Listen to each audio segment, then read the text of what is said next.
E Eclesiastes fala que existe um tempo para todas as coisas. E ele vai começar a dizer que para tudo há uma ocasião certa. Há um tempo certo para cada propósito debaixo do céu. Às vezes a gente vive a vida como se as coisas acontecessem aleatoriamente ou coincidentemente ou desesperadamente. Quando a gente vê as coisas acontecem, a gente pensa, eu não estava esperando por isso. Mas Eclesiastes vai dizer que existe um tempo e uma ocasião certa para todas as coisas. Ou seja, o sábio, o mestre de Eclesiastes está dizendo assim, existe um ser, existe um Deus que governa todas as coisas.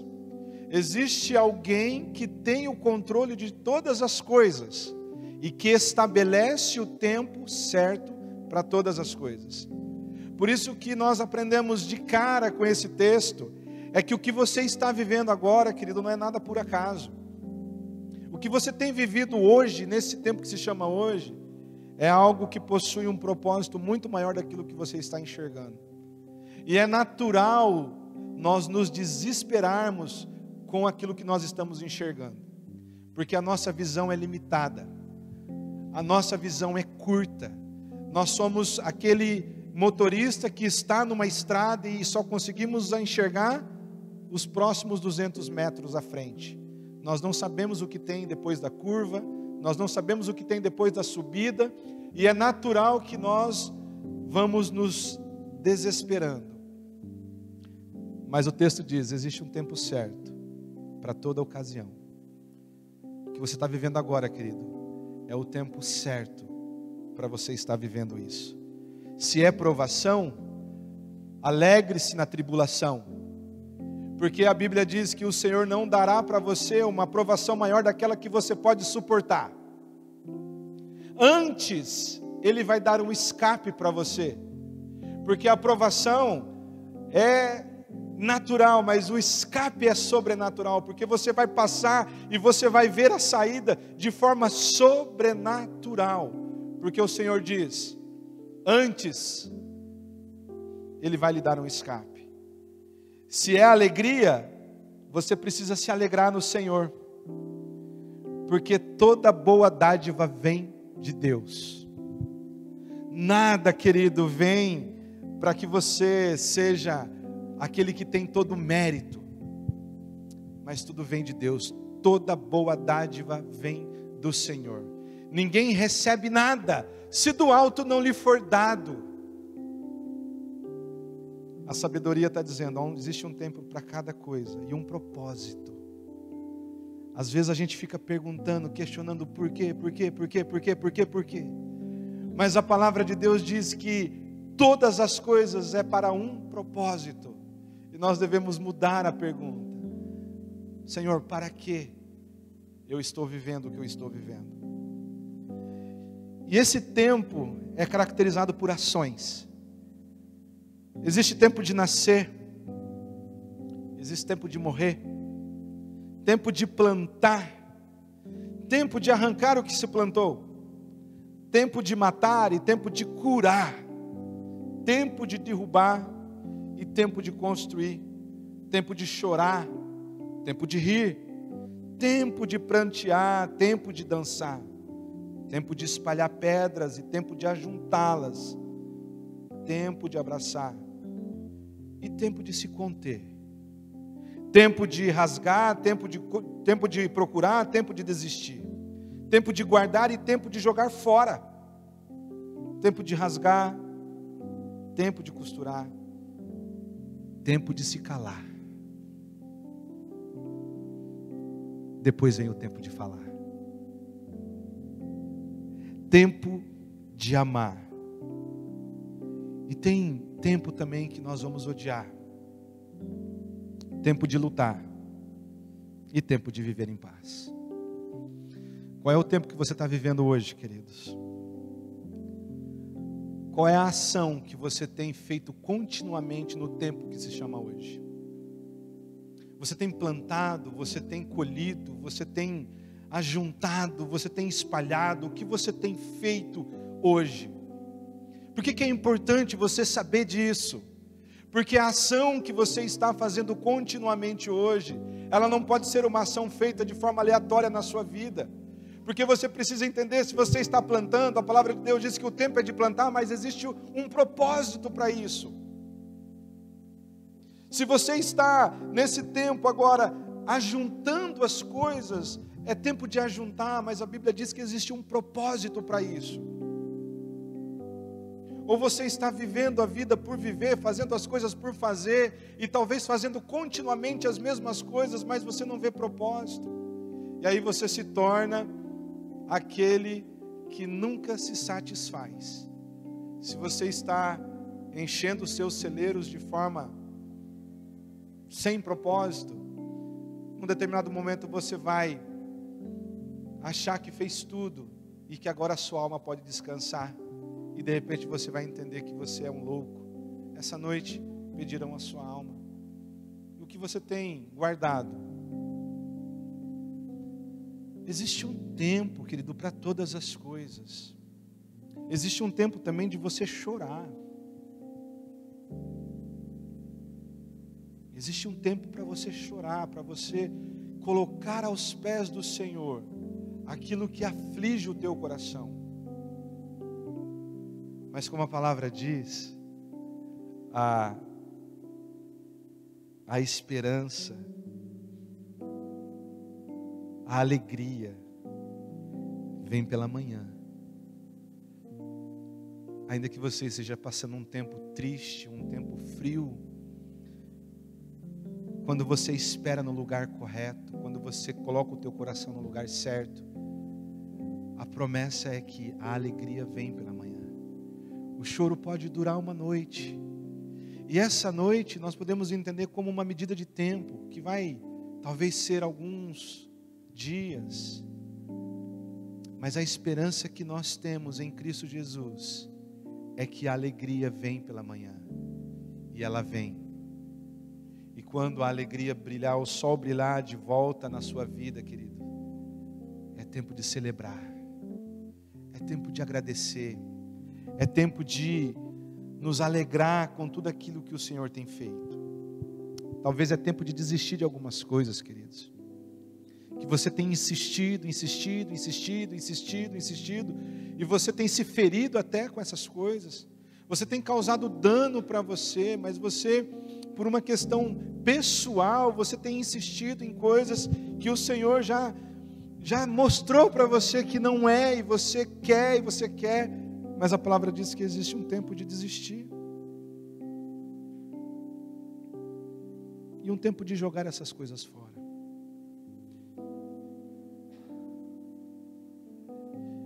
Mas nós estamos falando sobre o tempo de florescer. E eu quero que você volte lá para os Salmos. E abra sua Bíblia no Salmo 126.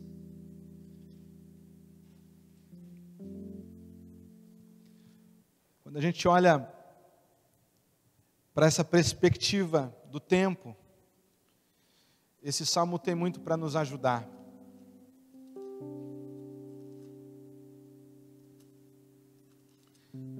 Esse Salmo é muito conhecido, querido. Esse Salmo é um recurso muito poderoso.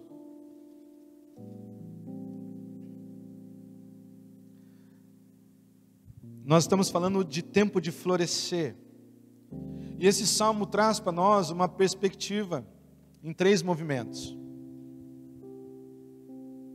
Porque se nós estamos falando de florescer, é porque algo parou na sua vida. Algo estacionou na sua caminhada com o Senhor. Algo estacionou no seu casamento. Algo estacionou com os seus filhos. E talvez algo secou na sua vida. E nós estamos falando que é tempo de florescer. Mas nós precisamos entender o movimento desse tempo. E o Salmo 126 vai nos mostrar esse movimento, essa perspectiva em 3 movimentos. O povo que vivia olhando para o passado, para aquilo que Deus fez, para os grandes feitos do Senhor. O povo que olha para a perspectiva do agora e vê uma sequidão. E o povo que olha para o futuro e sabe que, se o coração mantiver no lugar correto, eles voltarão celebrando com júbilo. Acompanha comigo o Salmo 126. Quando o Senhor trouxe de volta os cativos a Sião, foi como um sonho. Então a nossa boca se encheu de riso e a nossa língua de cantos de alegria. Até nas outras nações se diziam: o Senhor fez grandes coisas por este povo. Sim, coisas grandiosas fez o Senhor por nós, por isso nós estamos alegres. Vamos dar uma pausa aqui. O povo de Israel, na sua rebeldia, eles se esquecem do Senhor. O povo de Israel, na sua rebelião, eles viram as costas para Deus constantemente. E o Senhor sempre trazendo esse povo de volta para o lugar correto. Mas o povo insiste, toda vez que a coisa vai ficando boa, o povo vai se virando as costas para Deus. E eles vão idolatrando outros deuses, eles vão se juntando, eles vão fazendo aquela... Ao ponto de Deus chamar o povo de Israel, comparar eles a uma prostituta. O povo de Deus, esse povo sempre está se rebelando, e neste momento eles estão lá, virados as costas, o coração endurecido contra Deus. Então Deus levanta juízo, então levanta um império, o império babilônico vem, arrasa com o povo, arrasa com a cidade, destrói o templo, acaba com tudo, e foi uma guerra sanguenta ali, que a Bíblia vai dizer que o povo foi morto ao fio da espada, o povo morreu de fome dentro dos muros da cidade, tudo ficou destruído, a esperança do povo estava destruída, a cidade do povo estava destruída, o povo não tinha mais nada, e eles foram levados cativos, e eles ficaram 70 anos no cativeiro babilônico. E lá no cativeiro babilônico, queridos, o povo estava entregue. O povo estava entregue, sem esperança. E eles fazem uma declaração no Salmo 137, que corta o nosso coração. Junto aos rios da Babilônia, nós sentamos, choramos com saudades de Sião. Ali nos salgueiros penduramos as nossas harpas. Ali os nossos captores pediam com canções, os nossos opressores exigiam canções alegres, dizendo: cantem para nós uma das canções de Sião. Como poderíamos cantar as canções do Senhor numa terra estrangeira? Ali, à beira do rio da Babilônia, nós sentamos e nós choramos. A nossa tristeza era ao ponto de nós nos colocarmos ali e pendurar as nossas harpas. O povo desistiu, o povo se entregou. Mas nessa crise instalada no meio, eles veem então a forte mão de Deus restaurando o seu povo. E Deus então dá livramento do cativeiro. Deus então tira o povo desse cativeiro e eles voltam para casa. E eles estão celebrando essa vitória de Deus. Então Deus livra o povo do cativeiro. Então a nossa boca se encheu de júbilo. Grandes coisas o Senhor fez por nós, por isso nós estamos alegres. Então entre as nações se dizia: olha, grandes coisas fez o Senhor por eles. Mas eles estão diante da cidade que está destruída, queridos. Porque eles voltam e eles vão ver só os escombros. Eles vão ver o templo está destruído, a cidade está destruída.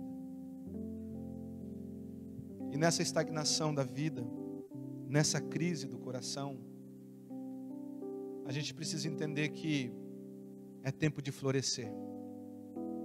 ainda que você está diante dos escombros da sua vida, ainda que nós estejamos diante de decepções profundas na nossa caminhada, ainda que nós estejamos olhando para as circunstâncias e nós falamos, não dá mais, é tempo de florescer. Mas a gente não floresce por nós mesmos, porque o florescer que nós estamos vendo nesse texto é um milagre de Deus, é uma ação poderosa de Deus, porque no meio das circunstâncias que estão contrárias, esse povo faz um clamor: restaura, Senhor, a nossa sorte. No meio dos escombros, no meio de uma situação que não temos mais esperança, quando nós, por nós mesmos, não conseguimos mais fazer mais nada, nós devemos olhar para os céus e buscar o recurso daquele que pode fazer. Restaura, Senhor, a nossa sorte. Mas faça algo, Senhor, impossível, como o Senhor faz lá no deserto, como o Senhor faz jorrar água no deserto, quando o Senhor faz os ribeiros o leito dos rios se encherem. Faça algo na minha vida, porque eu de mim mesmo não sou capaz de fazer nada. Restaura, Senhor, a nossa sorte. É o clamor de um coração desesperado que diz: eu não suporto mais, eu não tenho mais esperança, eu não consigo mais resolver esse problema, mas eu desejo florescer de novo. Porque a Bíblia diz, querido, que há esperança para a árvore, mesmo que ela for cortada e jogada, ao cheiro das águas brotará, e como uma planta nova ela florescerá. A palavra de Deus diz que aquele que permanece no Senhor, aquele que tem prazer na sua palavra, e nessa palavra medita de dia e de noite, no tempo devido dará o seu fruto. Será como uma árvore plantada junto a correntes de água, que no tempo devido dará o seu fruto, e as suas folhagens não murcham. É tempo de florescer, mas é tempo de florescer conectados à fonte de vida que é o Senhor Jesus. Essa ação de Deus, queridos, é um milagre na vida do povo. E por que é um milagre? Porque esse grito de restauração, esse clamor por restauração, queridos, vem de um coração aflito. Aqueles que semeiam com lágrimas, o versículo 5 vai dizer: com cantos de alegria colherão. Aquele que sai chorando enquanto lança a semente, ele voltará com cantos de alegria, trazendo os seus feixes. Talvez é tempo de você chorar, e você tem chorado muito. Mas a pergunta é: você tem chorado semeando algo no Senhor? Ou você simplesmente tem chorado? Talvez você está voltando com a colheita, e é tempo de celebrar ao Senhor. Talvez você ainda está no meio do caminho, talvez você está começando esse caminho, talvez você já está voltando. Mas é tempo de você entender, queridos, que o florescer que o Espírito de Deus quer operar em nós é um renovo. Porque o maior milagre Ele já fez na cruz. Porque o maior milagre já foi operado naquela cruz. O maior ato de Deus para florescer o seu povo já foi feito na cruz. Porque a Bíblia diz que nós estávamos mortos nos nossos delitos e pecados. A Bíblia diz que nós estávamos condenados à ira vindoura. Mas a Bíblia diz que Deus, que é rico em misericórdia, com tanto amor com que nos amou, nos deu vida, e vida em abundância. A Bíblia diz que naquela cruz, Ele bradou um brado de vitória. Ele diz: está consumado, não há mais condenação contra você. A dívida foi paga. Eu agora tenho direito sobre você. E o próprio Deus faz uma declaração: agora você é justificados. Vocês são justificados, não pelas suas obras, mas pelos méritos do meu Filho amado. E essa nova vida que nos foi dada é a grande oportunidade que nós temos de florescer. Lembra do que Jesus falou lá em João 15? Eu sou a videira verdadeira, vocês são os ramos. Todo ramo que permanecer em mim dará fruto. Se vocês permanecerem em mim, se vocês permanecerem na minha palavra, e a minha palavra permanecer em vocês, vocês darão muito fruto.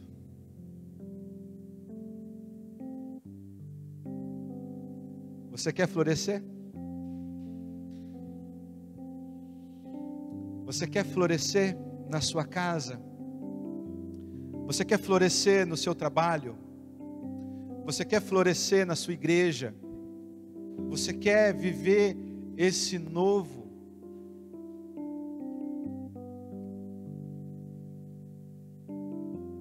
Tem um momento da Bíblia que Deus fala assim: ei, eu estou fazendo uma coisa nova.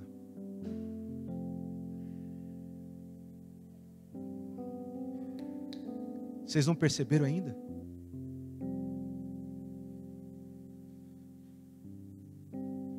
Eu estou fazendo algo novo. Vocês não perceberam ainda? E às vezes nós estamos assim, distraídos. E às vezes nós estamos cantando: eu quero viver algo novo. Eu quero algo novo. Ai, Senhor, eu quero algo novo. Eu já estou fazendo algo novo. O problema é que vocês não perceberam ainda. Quer melhorar isso? Ele já fez algo novo. E não precisa fazer mais nada.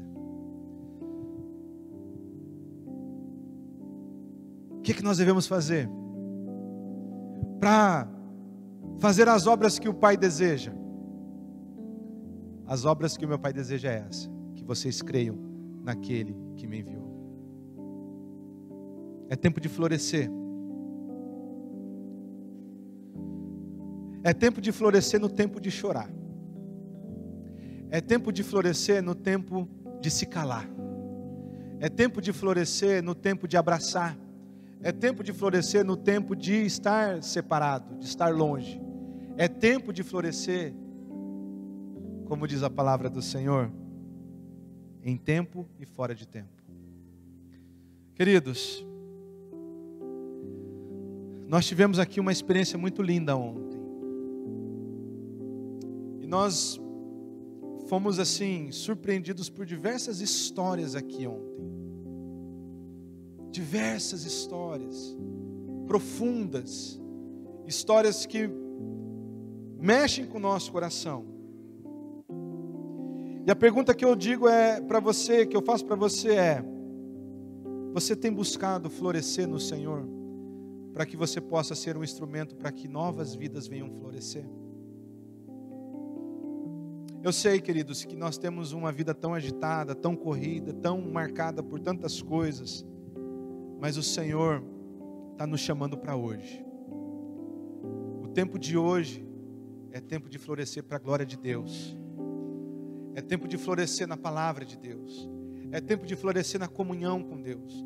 É tempo de florescer na sua intimidade com Deus. É tempo de você resgatar práticas que há muito tempo você tem abandonado. É tempo de se voltar, é tempo de voltar ao primeiro amor. É tempo de olhar para onde você caiu, se arrepender e voltar.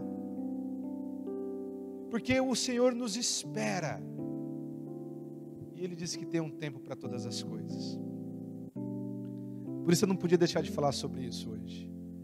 Porque o tema dessa exposição tem mostrado para nós, de uma forma muito sutil, que Deus está nos movendo de fato para um novo tempo. povo estava arrasado, numa terra que eles estavam cativos. Eles foram resgatados com mão poderosa. Eles viram a ação, a intervenção de Deus na sua aflição. Eles se alegraram. E eles ficaram olhando para a glória do passado. Eles disseram: olha, Deus fez tanta coisa. E o povo via, mas eles olhavam para a situação atual e eles estavam vivendo uma sequidão. Queridos, eu tenho pensado muito sobre isso. Algumas vezes nós estamos assim aqui na nossa comunidade. Nós estamos dizendo: olha como era bom antigamente. O povo se reunia, o povo vinha para o estudo bíblico. Era um monte de gente aqui. E a gente olha para a realidade de hoje, nós estamos passando por uma sequidão. Nossa, a gente tinha tanto ministérios, tinha o grupo dos homens, o grupo das mulheres, e nós olhamos hoje, talvez nós temos uma sequidão. Mas Deus nos chama para fazer um clamor nessa manhã. Restaura, Senhor, a nossa sorte, restaura o nosso ministério, restaura o nosso chamado, restaura, Senhor, a nossa vida, para que nós possamos, mesmo na realidade de hoje, nós possamos semear essa semente, nós possamos lançar essa semente, para que os corações sejam despertados para isso. Eu fiquei muito feliz, eu estou muito feliz de tudo que Deus tem feito na nossa comunidade. De verdade, queridos, eu tenho percebido, e eu não posso falar muito porque vocês estão aqui há muito mais tempo do que eu. Mas para mim, todo domingo é um novo domingo nessa comunidade. Cada movimento que Deus está fazendo, eu vejo Deus transformando as coisas para o propósito dEle. Nós estávamos na reunião do conselho, e a gente está assim, numa sintonia tão agradável. Nós estamos assim num momento tão íntimo, que nós estávamos de fato como amigos, compartilhando o coração uns para os outros. E eu disse para o conselho: nós precisamos estender isso para a comunidade. Nós precisamos estender isso para a liderança. Nós precisamos viver isso como comunidade.